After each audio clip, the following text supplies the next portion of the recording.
नमस्कार, मैं सरिता Sabharwal soulful Monday में आप सबका स्वागत करती हूँ।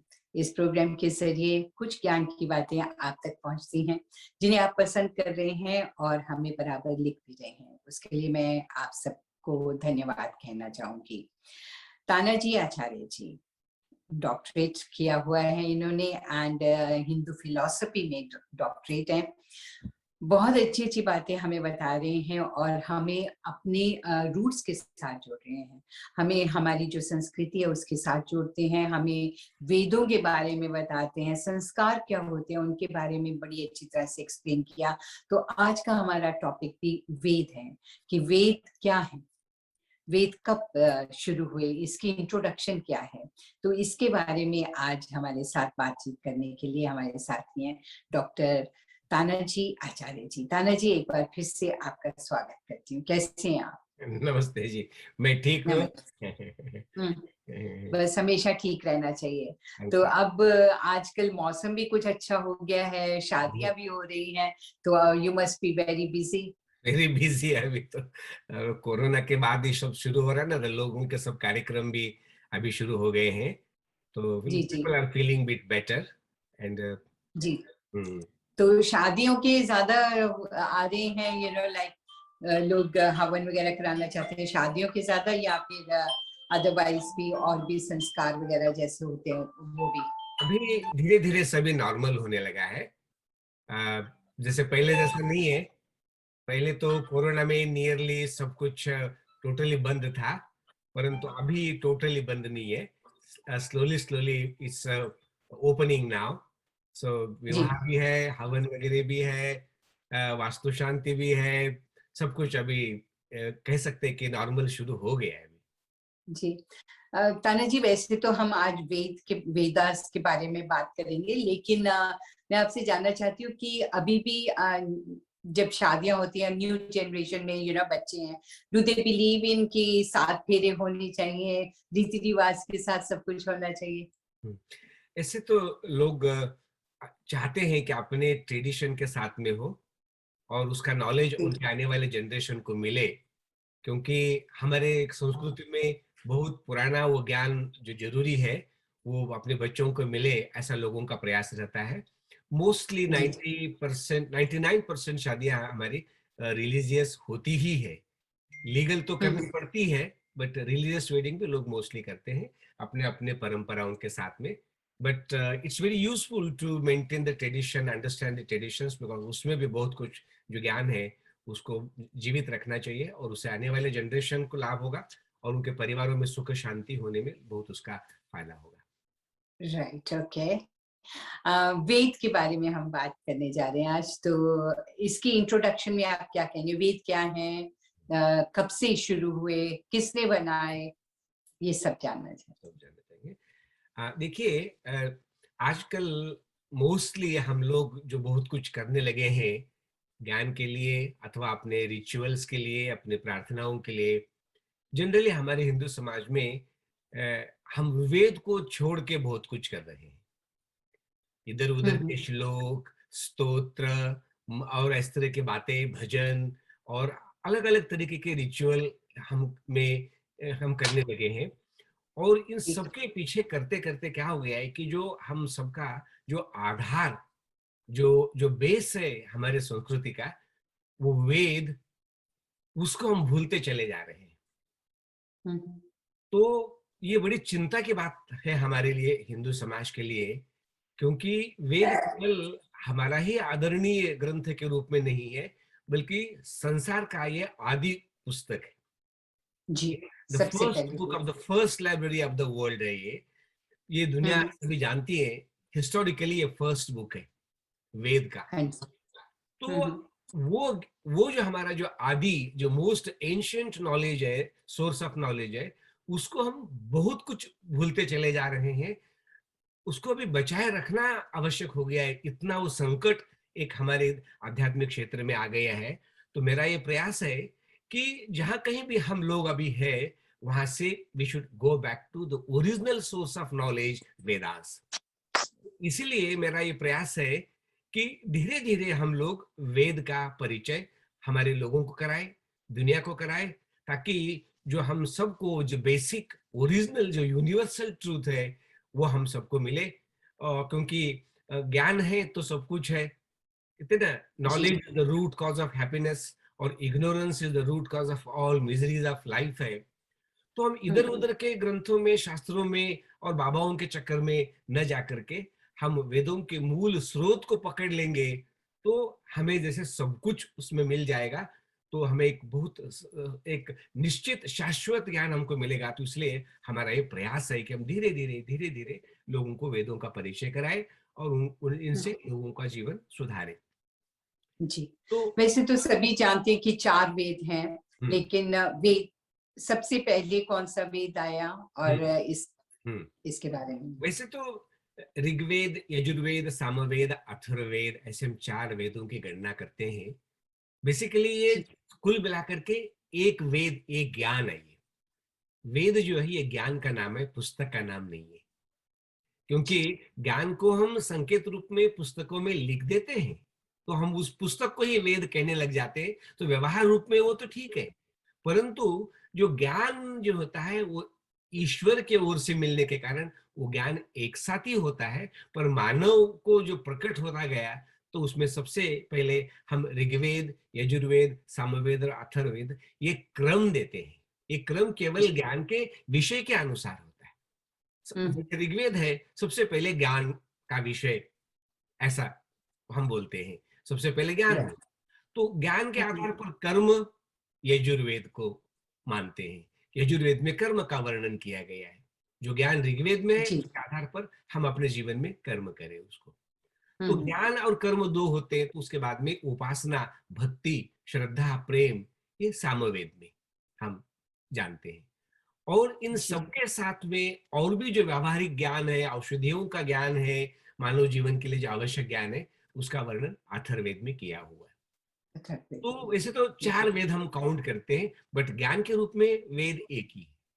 जैसे जी। गणित, इसके पार्ट समझ लें आप। हाँ, या। उसके पार्ट समझ लीजिए, विषय समझ लीजिए।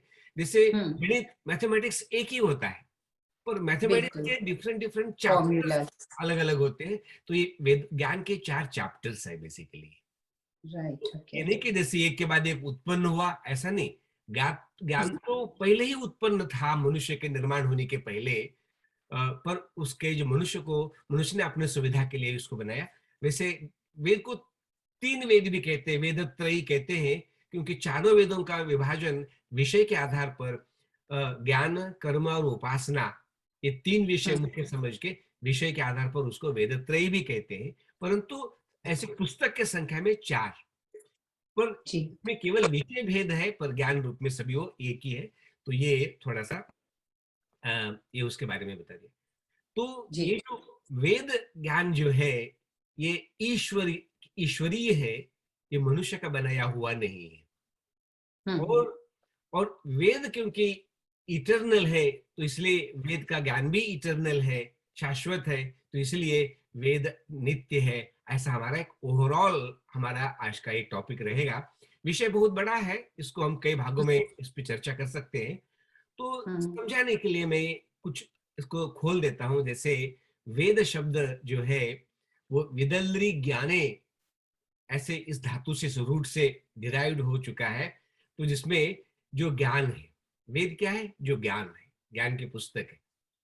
हुँ, विदल्री जो ज्ञान के साथ में सत्तायाम, सत्ता जो है, हुँ, उसका ज्ञान, जो जी। वस्तु है उसका ज्ञान, पुस्तक ज्ञान। ज्ञान। हुँ, और जो हम सबके लिए लाभदायक है, जो हम हुँ, सबके लिए लाभदायक ज्ञान है, उसको हम वेद कहते हैं।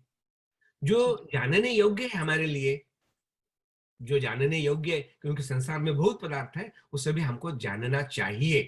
तो उन जानना चाहिए वस्तुओं का ज्ञान जो है वो वेद होता है। तो वेद क्या है?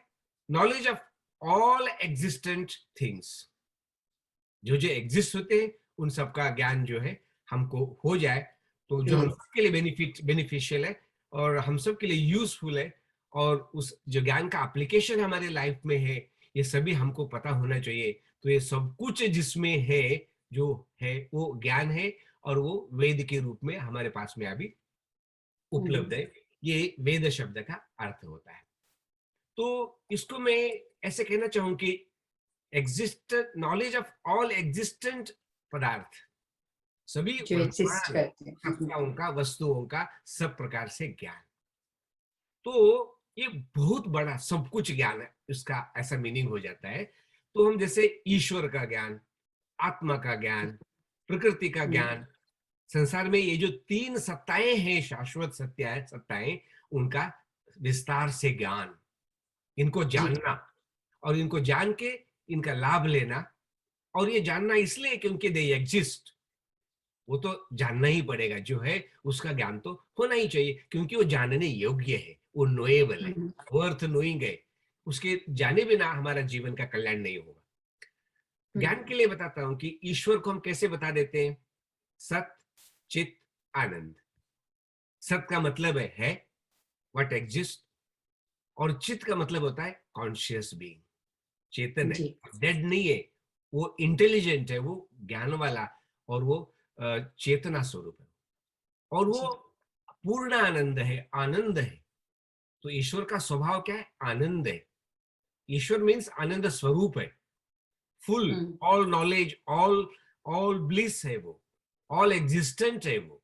तो इसमें जो सत्य जो शब्द है, वो एग्जिस्टेंट होने से ईश्वर का सही ज्ञान वेद है, हम्म, और वो है। और दूसरा आत्मा, वो क्या है? सत्य और चित्त है, वो भी है, वो भी कॉन्शियस बीइंग है, परंतु ऑल ब्लिस नहीं है, सुखो दुखों से युक्त है, सुखो दुखों से जी। युक्त है, कर्म अकर्म हम्म, पाप पुण्यों से, कर्मों के बंधन में जुड़ा है। तो इसलिए वो सच्चित आनंद नहीं है, वो सतचित सुख दुख, हम्म, ऐसा है वो। और ऐसे। तीसरा जो है प्रकृति, वो केवल सत है, वो चित भी नहीं है, आनंद भी नहीं है, सुख दुख भी नहीं है, क्योंकि जिसमें चेतना नहीं है, जीवन नहीं है, तो उसमें वो। सुख दुख वगैरह होता ही नहीं है। बट जी। तीनों है, अलग अलग तरीके से है। ईश्वर का अस्तित्व एक बहुत इन्फिनिट के रूप में है, वो एक है। आत्मा का अस्तित्व है, वो छोटा कॉन्शियस बीइंग है, यूनिवर्सल कॉन्शियस बीइंग नहीं है, उसकी चेतना भी छोटी है और एटॉमिक है, और सुखों दुखों से वो बंधा हुआ है, कर्म जन्म मरण के संबंध में जुड़ा हुआ है, बट वो है। तो ईश्वर हम्म, और आत्मा सतचित है, सतचित है, परंतु प्रकृति एंटायरली डिफरेंट सत है, कि जो जिसमें चेतना भी नहीं है, सुख दुख भी नहीं है, तो नॉन लिविंग है, डेड है वो, सॉर्ट ऑफ। प्रकृति हम्म, कहता है मैटर, क्या है? ये डेड होता है। तो इन जी। तीनों के बारे में मैं ये कहना चाहता हूं कि ये नित्य है। नित्य का मतलब वो इटर्नल है, वो कभी हम्म, मरते नहीं, कभी नष्ट नहीं होते हैं। तो ये जी। सत, सत, सत का मीनिंग मैं आपको बता रहा था। तो जैसे प्रकृति के विषय में, सृष्टि के विषय में, मैटर के विषय में, एनर्जी के विषय में, जैसे आज के वैज्ञानिक क्या कहते हैं, जो matter and energy are the same, and hmm, they neither can be created nor can be destroyed, they only change their forms। कभी मैटर हम्म, फॉर्म में, कभी एनर्जी फॉर्म में, कभी पोटेंशियल फॉर्म में, कभी काइनेटिक फॉर्म में। तो ये एनर्जी बदलती रहती है, काम करती रहती है, परंतु इस एनर्जी को ना हम न पैदा कर सकते हैं, ना उसको नष्ट कर सकते हैं। ईश्वर जी। को हम न पैदा कर सकते हैं, ना नष्ट कर सकते हैं। आत्मा को ना हम हम्म, नष्ट कर सकते हैं, ना पैदा कर सकते हैं। ये अविनाशी, अजर, अमर, नित्य रहने वाले हैं। तो जी। बाय द वे, मैं जस्ट एक छलांग लगा के ये कहना चाहता हूं, जब ईश्वर शाश्वत है, आत्माएं शाश्वत है, प्रकृति शाश्वत है, वो है, तो उनका ज्ञान तो होना ही चाहिए। जब ये बिल्कुल। शाश्वत है, तो उसका ज्ञान भी शाश्वत होना चाहिए। हम्म, क्योंकि एक एक दर्शन शास्त्रों में एक रिलेशनशिप होती है, गुण और गुणी। जी। जैसे जैसे जैसे जैसे एक अमरूद है या कोई एप्पल है, जैसे एप्पल लाल है, हाँ तो जी। एप्पल तो गुणी है, और एप्पल में वो लाल रंग है। हम्म, लाल रंग अपने आप में हवा में नहीं है, वो हम्म, एप्पल के ऊपर, एप्पल में वो गुण रहता है। तो गुणी जो एप्पल है उसमें गुण रहते हैं, तो गुणी नहीं रहेगा तो गुण भी नहीं रहेंगे। और वो जो गुणी जैसे ईश्वर के गुण है, सच्चिदानंद है, तो ये सत्य चित्त आनंद, ये गुण ईश्वर में है, तो ईश्वर गुणी हुआ और सच्चित आनंद उसके गुण हो गए। तो जी। गुणी शाश्वत है, इटरनल है, वो कभी मरता नहीं, कोई उसको क्रिएट नहीं कर सकता, तो उसके गुण भी तो अमर ही हो गए ना। बिल्कुल। क्योंकि गुणों से गुणी का परिचय होता है, सच्चित आनंद से ईश्वर का परिचय होता है। अब ईश्वरीय है तो उसके गुण भी रहेंगे, तो गुण गुणी को अलग करके देख नहीं सकते। ये दार्शनिक तर्क है, थोड़ा थोड़ा कठिन है, बट समझदार के लिए ये बड़ा ये है। तो मतलब मेरा इतना है कि ईश्वर है तो जी। उसके गुण भी है, तो ईश्वर नित्य है तो उसके गुण भी नित्य है। गुण भी है। तो उसका ईश्वर का गुण ज्ञान है ना, चित ज्ञान स्वरूप है, चेतन स्वरूप है, तो इसलिए ईश्वरीय ज्ञान भी नित्य है। ये शॉर्टकट मैंने आपको बता दिया। आत्मा भी है, बहुत। नित्य है, तो आत्मा के गुण भी नित्य है। ईश्वर देखो, आत्मा नित्य है, प्रकृति भी उसी तरह से हो गया। तो ये जी। थोड़ा सा कहते कहते मैं ये कहना चाहूंगा कि ओवरऑल ओवरऑल जो ज्ञान है, जिसमें साइंसेस जनरल बोलता हूँ, सृष्टि का विज्ञान, सारे साइंसेस है, मैथमेटिक्स है, अध्यात्म विज्ञान है ना। तो ये सभी भी जो ये कोई हमारे बनाए हुए नहीं है। मैथमेटिक्स हमने नहीं बनाया, फिजिक्स हमारा बनाया नहीं है, केमिस्ट्री हमारी बनाई नहीं है, आत्मा का ज्ञान वगैरह ये हमारा बनाया नहीं है। तो ये सभी ज्ञान ईश्वर के बिना और कोई भी नहीं बना सकता है। वो शक्ति किसी में भी नहीं है। कोई भी मनुष्य जो है ये अपूर्ण होता है, पूर्ण नहीं है, वो अपूर्ण है। छोटा सा उसका बुद्धि है, उसकी कितना जानेगा, कितना समझेगा उसको। तो एक अनंत ज्ञान को समझने की शक्ति किसी भी मनुष्य में नहीं है, चाहे वो मुक्त है, चाहे वो अमुक्त है, चाहे वो ऋषि है, वो कोई भी है। मनुष्य में किसी भी रूप में कितने भी समाधिस्थ योगी भी हो, तो उस पूर्ण ज्ञान को समझने की शक्ति किसी में भी नहीं है। और बहुत ब्रीफली कहना चाहता हूं कि वो नित्य कहने का तात्पर्य क्या होता है, वो इटर्नल है, यूनिवर्सल है, अक्षर है, अमर है, और जैसे मैटर है वैसे वो कभी नष्ट न होने वाला है। तो ये बात थी उसमें। अभी देखने की बात बहुत। है, हाँ, देखने जी। की बात ये है कि ईश्वर ने ज्ञान को बनाया, मनुष्य को नहीं है, मनुष्य ने नहीं बनाया। तो उसके लिए हमारे शास्त्रों में बड़ी विस्तार से चर्चा है। उसमें कहते हैं कि ऋषयः मंत्र द्रष्टारः न मंत्र कर्तारः।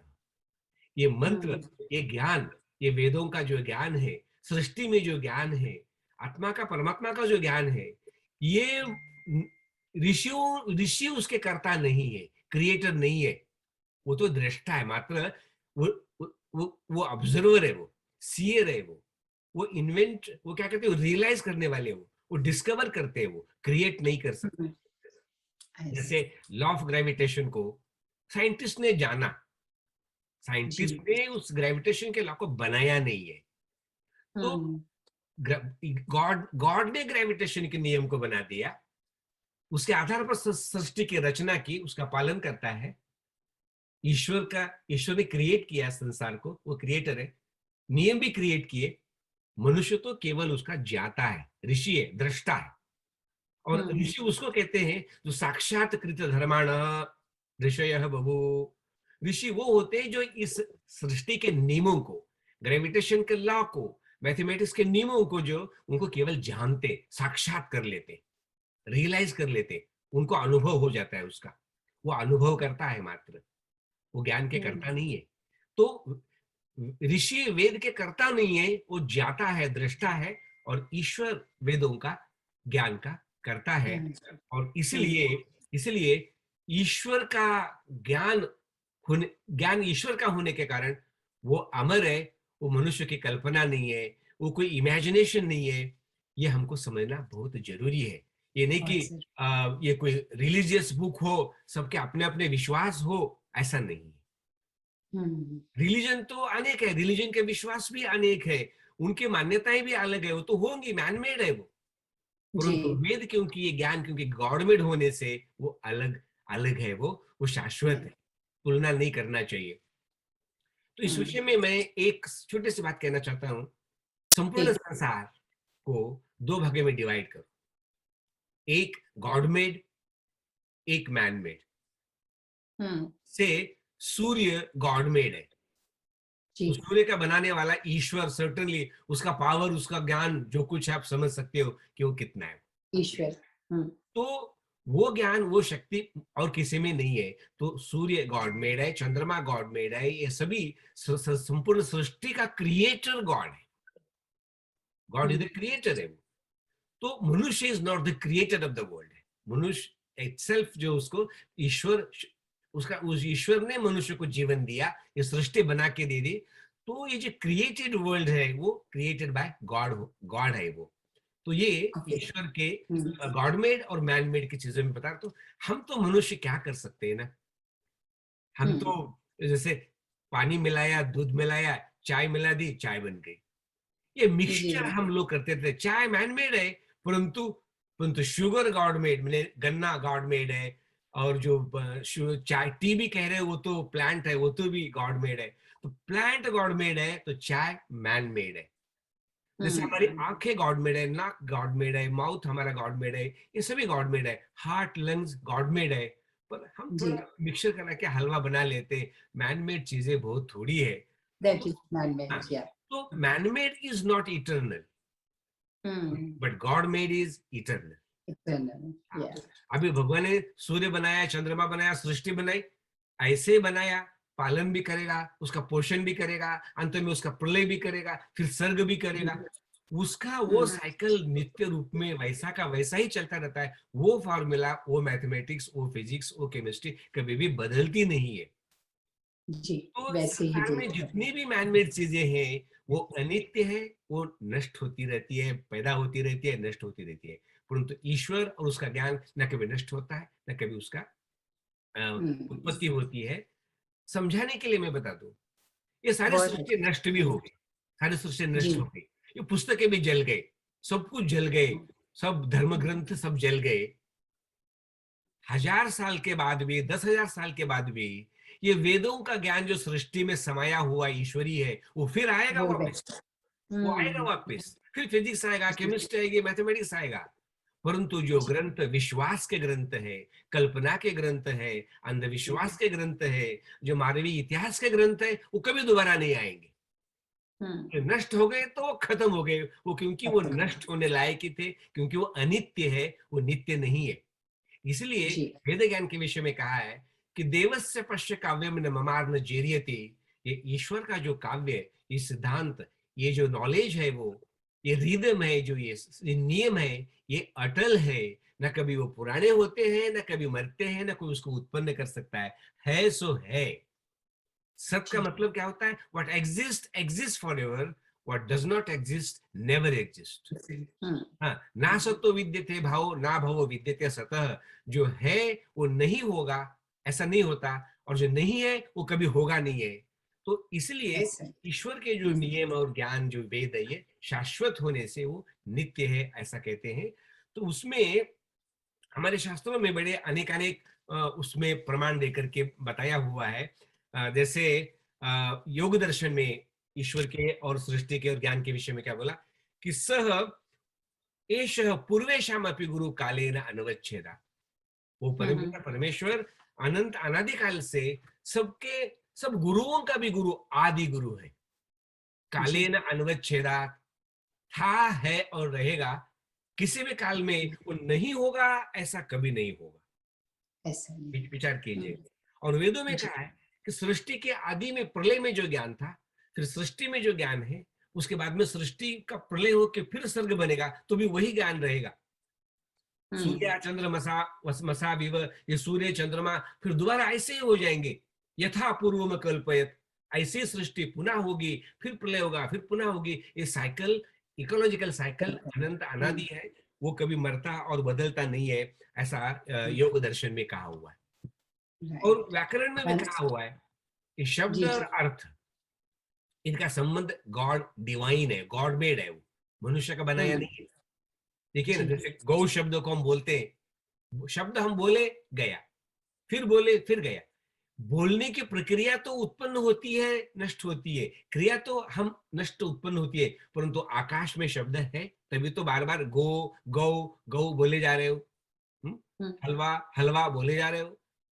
तो है तभी तो आ रहा है ना। तो आकाश में शब्द नित्य रूप से है।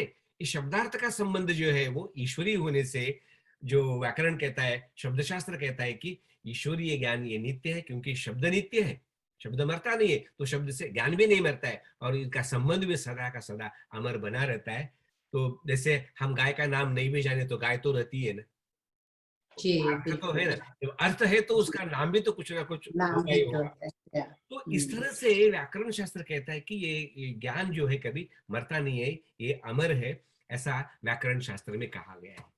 राइट। और इसी बात को हिंदी हम में आगे बढ़ाएंगे जरूर ताना जी। हाँ, प्रोग्राम का वक्त आई थिंक खत्म हो रहा है, तो हम अगले हफ्ते वेदों के बारे में ही और बातचीत करेंगे, इसके बारे में और जानेंगे। जैसे इंडिविजुअल वेद के बारे में आपने बताया है कि इसके 4 चैप्टर समझ लें, 4 वेद नहीं है बल्कि 4 चैप्टर्स हैं, तो उनके बारे में, ईच चैप्टर के बारे में आपसे जानना चाहेंगे। और कुछ और ऐड करना चाहते हैं नहीं, तो नहीं, जरूर। ठीक है, अभी इसको आपको दूसरे सेशन में करना चाहे तो भी ठीक है, नहीं तो फिर मैं इसमें ऐड कर देता हूँ, आप देख लेना कैसे उसमें होगा।